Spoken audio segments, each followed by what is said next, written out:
I want to go back to number four, vitals.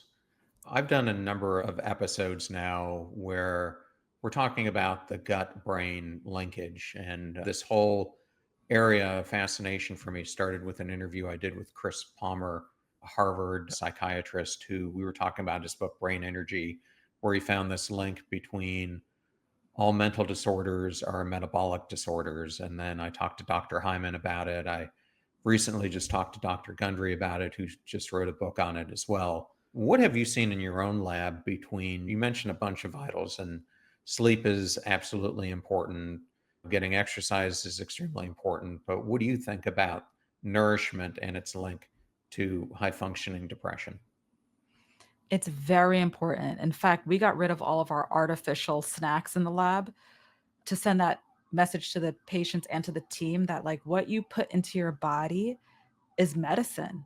Everything you put into your body, even water has a side effect, right? People are always talking about, "Oh, I don't want to take meds," and everything you put, sorry, into your body has a side effect. I'm sorry, was my alarm. I have like maybe 1 or 2 minutes because I have a patient. I'm sorry about that. But everything you put into your body can impact it. And so when you're eating foods that are highly processed, highly sugar, full of additives, that is increasing the level of inflammation in your body.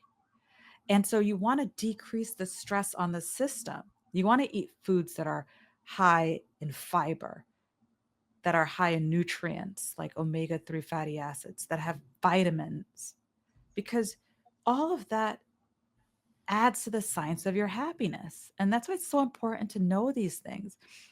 Are they the cause of all these issues? No, because there's something called genetics. Things do run in families, but they're a part of it. And there are large studies out of institutions like Harvard that show that people who have symptoms of cognitive decline or depression, when you put them on certain diets that improve their brain health, it also improves their cognitive symptoms, it improves their mood, their sleep. But it's really hard to do because if you're not in an environment where you're having someone constantly coach you and remind you, then you fall into old habits. You go for what's easy, right? The sugary foods are easy. When you're stressed, you go for those, right? You go for the fatty foods, the greasy foods.